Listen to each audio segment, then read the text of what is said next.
Fala galera, eu sou o Lucas, esse é o canal Teolo Jovem, um canal onde a gente discute teologia da perspectiva de jovens brasileiros do século XXI. E o assunto que a gente vai tratar hoje é um assunto que tem a ver com a vivência diária dos jovens brasileiros, que é o quê? A questão de criação, evolução e educação brasileira. E quando a gente fala de educação brasileira, a gente está falando do ensino médio, um pouco também do ensino fundamental, mas principalmente do ensino médio e também das universidades. Então esse é o assunto que a gente vai trabalhar hoje. Quando a gente fala de criação, evolução, tem um pequeno problema que a gente tem que tratar logo de cara, que é o problema das pessoas acharem que uma coisa está relacionada diretamente à outra, e aí uma coisa anula a outra, então a evolução anula a Bíblia, ou então a Bíblia anula a evolução, criação é... Gente, vamos primeiro separar os assuntos. Criação e evolução não tratam da mesma questão. Criação trata da origem do universo, do surgimento de todas as coisas, né? Então esse é um assunto específico. E criação, você vai poder entender a criação da perspectiva do criacionismo científico, do criacionismo bíblico, do criacionismo da mitologia grega, etc, etc, etc. Então existem várias teorias da criação, né?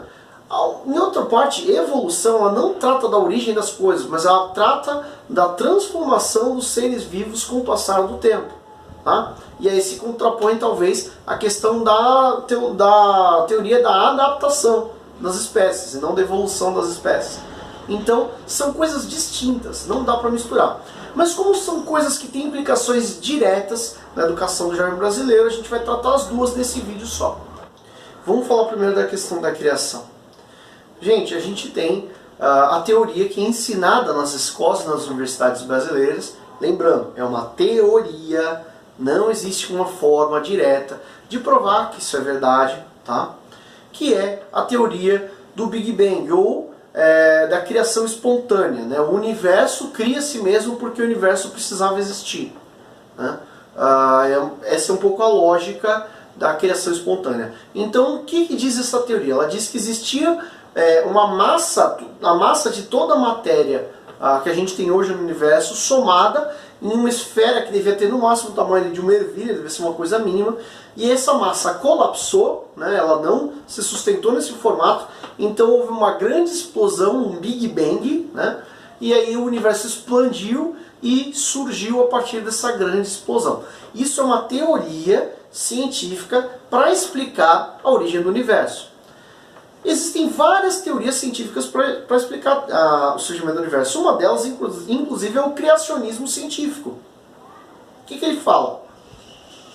Que, de fato, em um dado momento, o universo surgiu, se expandiu de maneira muito rápida, né, com muita energia envolvida, e a grande questão é que, por trás desse boom do universo, né, que não anula uma grande explosão, tá, teria um designer inteligente, teria um ser, um indivíduo, uma criatura, uma entidade dotada de inteligência, dotada de criatividade, dotada de recursos, sejam em termos de poder, seja em termos de intelectualidade, para então, de uma maneira organizada, dar início a essa cadeia de sequências que seria o surgimento do universo. Então esse é um criacionismo científico, isso é ciência, isso não é religião.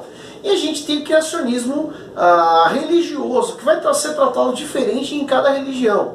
Como aqui é um canal mais voltado para a questão do cristianismo, a gente pode citar a questão dos textos bíblicos. E o primeiro texto bíblico que a gente tem com relação à criação não é nem Gênesis, na verdade é João 1, né? Quando fala que no princípio era o verbo, né? O verbo estava com Deus, o verbo era com Deus, era Deus, e por meio do verbo todas as coisas vieram a existir. Então, na verdade, isso antecede até mesmo a narrativa de Gênesis, o texto de Gênesis. Por quê? Porque o verbo precede a criação, né?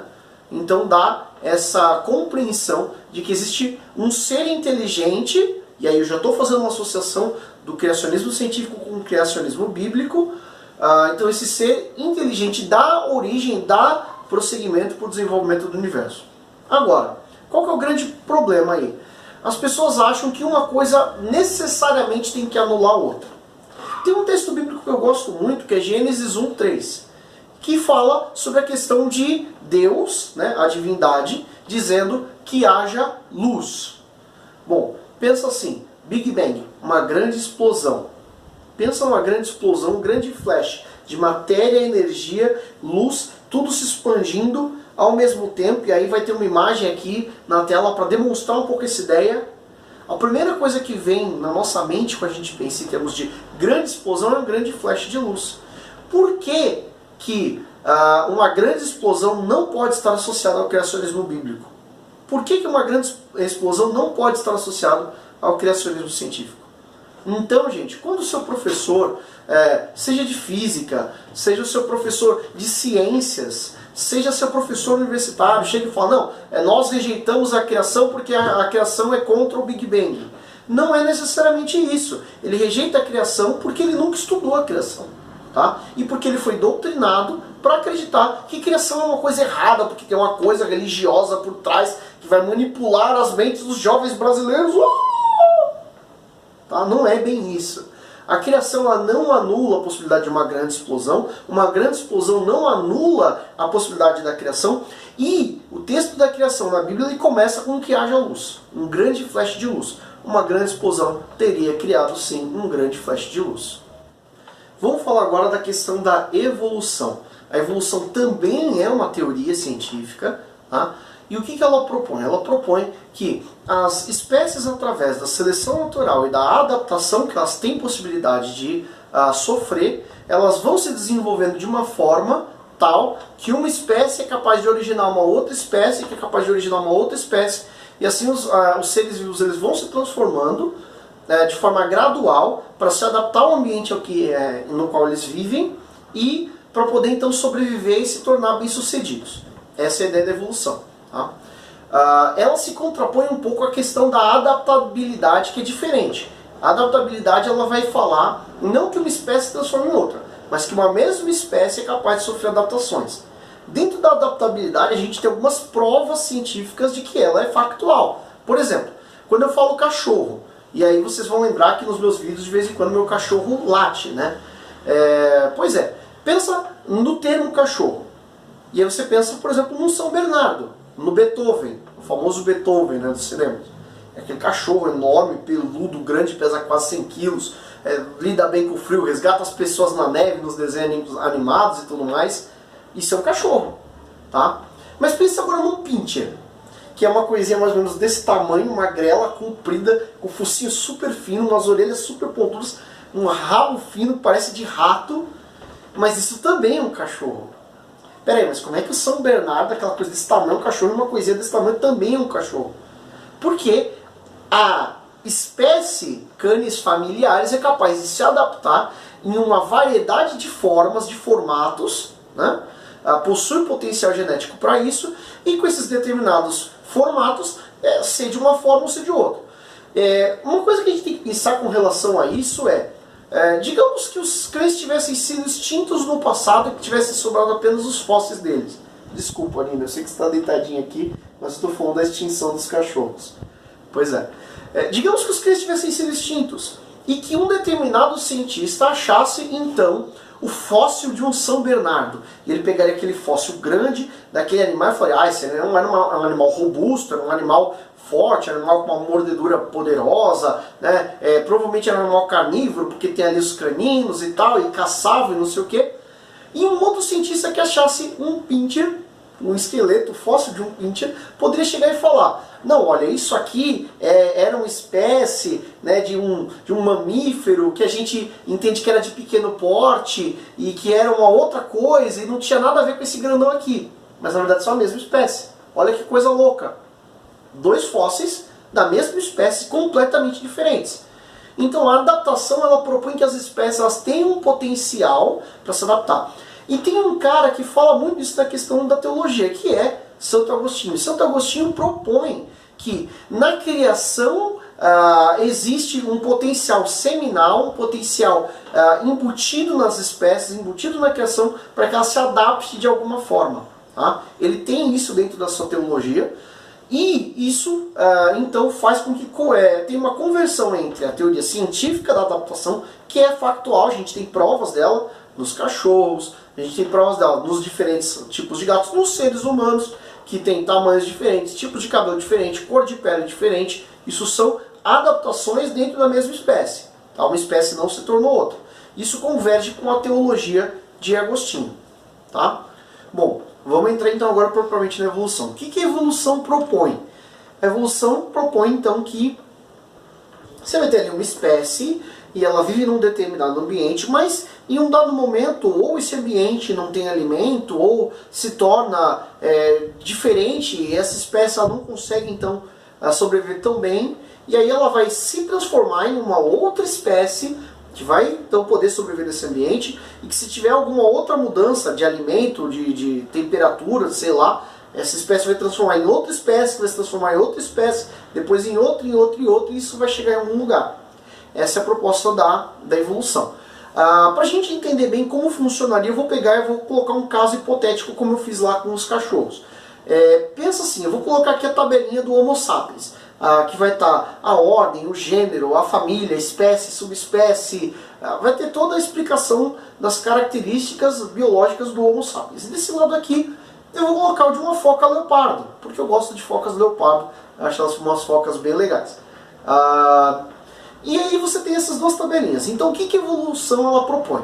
Ela propõe que você que está assistindo esse vídeo, você vai pegar toda a sua família, você mesmo, pega toda a sua família, e você vai decidir que agora vocês moram no mar.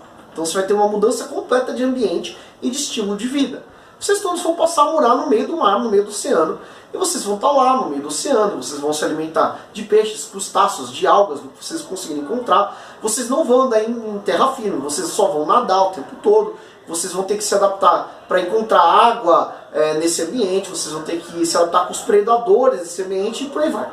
Então, com o passar do tempo, você e sua família vocês vão gerar descendentes que vão ter mudanças, adaptações, de uma forma tal que vocês vão deixar de ser Homo sapiens e vocês vão se tornar o quê? Vocês vão virar focas leopardos. Tá? Vocês vão virar focas leopardos, porque vocês vão se adaptar a esse ambiente. É um mamífero aquático, não que bota ovos, mas enfim. Mas um mamífero aquático. E, do mesmo jeito, digamos que uma família de focas leopardos decide que agora eles vão morar no meio da cidade. E aí eles vão lá pulando, fazendo pulando lá pro meio das ruas, e elas compram uma casa e vão começar a morar no meio da cidade, vão arranjar um emprego, as foquinhas vão para a escola e vão, com o passar das gerações, essas focas vão virar seres humanos. Tá? Por quê? Porque elas foram, a seleção natural e a forma como elas passaram para esse ambiente, ela vai simplesmente se adaptar até se transformar numa espécie que consegue estar nesse contexto. Então que você tem a transformação disso aqui, desse ser humano nadador aqui, vestido essa roupinha, nisso aqui, na foca leopardo. Tá? Ou vice-versa, você tem a foquinha leopardo se transformando num nadador e por aí vai. Tá? A evolução ela propõe isso. Isso funciona? Bom, existem alguns buracos nessa teoria científica. Um deles é que para o primeiro ser que se adaptasse, se tornasse de uma nova espécie completamente nova, ele morreria. Por quê? Porque a não ser que vários seres se transformassem exatamente ao mesmo tempo, e exatamente da mesma forma, exatamente da mesma família, ele não teria com quem se reproduzir. Então ele seria o primeiro e o último da sua própria espécie. Tá? Lembrando que seres de famílias diferentes não podem reproduzir. Tá? Você não pode pegar um orangotango e colocar para cruzar com um coelho e vai nascer um morangoelho. Isso não acontece. Isso é só em joguinho de RPG e essas coisas malucas. Tá? Não acontece. Então, esse primeiro ser que se transformasse sozinho, ele se extinguiria ali. Tá? Então, isso é um furo na evolução. O outro furo é a questão de justamente da transição. Não, mas os fósseis nos mostram que os seres foram se adaptando em milhões e milhões de anos. Tá. Mas então um grupo inteiro de peixes decidiu pular na praia, e assim que eles pularam para fora lá da água, eles geraram uma forma de respirar oxigênio e viraram anfíbios. Sabe, você... Ok, digamos que o ser humano, vamos tratar em termos de ser humano. O ser humano é um ser recente? De acordo com algumas teorias científicas, sim. Tá? Ele é um ser recente. Mas durante toda a história do ser humano, ninguém nunca viu um peixe virando um sapo. E durante toda a história do ser humano, ninguém nunca viu uma barata virar um coelho. E ninguém nunca viu uma foca virar uma pessoa virar uma foca. Isso são coisas que não aconteceram dentro da história do ser humano. Tá? Então tem alguns furos aí, são questionáveis. A grande questão é, digamos que o seu professor, seja na escola, no ensino médio, seja na universidade, a gente vem e fala, não, porque a evolução está totalmente certa. Apresente para ele os furos. Fala, então, tudo bem, mas então você está dizendo que uma pessoa pode virar uma foca leopardo? Uma foca leopardo pode virar uma pessoa? E se isso acontecesse, quais que seriam as implicações? A gente viraria o Aquaman, que nem lá do filme? Pois é difícil, né? É difícil compreender. Teologicamente falando, a evolução ela descarta a criação bíblica? Não, porque ela não trata do mesmo assunto. Tá? Não tratam de assuntos correlatos. A evolução ela está de acordo com a Bíblia? Nós não sabemos, porque a Bíblia ela não fala de questão biológica, de uma espécie se transformando em outra. Ela não trata esse assunto. Então, não tente interpretar a evolução através da Bíblia e não tente forçar a evolução a interpretar a Bíblia, porque ela não aparece ali em nenhum momento. Tá? Então, o que eu gostaria de dizer para vocês que estão assistindo é muito simples. Não misturem assuntos científicos e teológicos que tratam de coisas diferentes. Talvez você possa tratar da teoria do design inteligente, da criação científica, junto com uma perspectiva teológica, sim. Mas evolução e Bíblia, elas não vão andar juntos porque elas não tratam do mesmo tema. Tá? E se alguém vier falar, porque você é burro, porque você não acredita na evolução, porque você está errado, porque você não acredita no Big Bang, mostre para essa pessoa onde você converge de acordo ou a favor dessas teorias e mostre as falhas dessas teorias também, de uma maneira muito simples. Dê o exemplo da pessoa e da foca leopardo, que pode ser bem legal. Então é isso, pessoal. Se você está assistindo esse vídeo porque você gosta de ciências, respeite a fé das pessoas. Tá? Se você está assistindo esse vídeo porque você gosta da questão da fé, da teologia, respeite as teorias científicas e, se for necessário, diga onde elas têm falhas. Aponte, não tenha medo de dizer, essa teoria possui A, B e C falha. Porque isso é discussão científica. Apontar as falhas de uma teoria é ciência. Tá bom? Se você gostou desse vídeo, a gente tem alguns outros assuntos. Tá? Se inscreve no canal aqui embaixo. Você pode se inscrever, você pode clicar no sininho para receber notificação quando a gente fizer um vídeo novo. A gente faz um vídeo por semana. Você pode também clicar no like para dizer que gostou. Clicar no dislike se você não gostou, se você não concordou com a gente. E você pode deixar o seu comentário, tanto para discutir o assunto desse vídeo, como para pedir um assunto que você queira que a gente tratasse. Tá? É isso aí, pessoal. Fique com Deus e um grande abraço.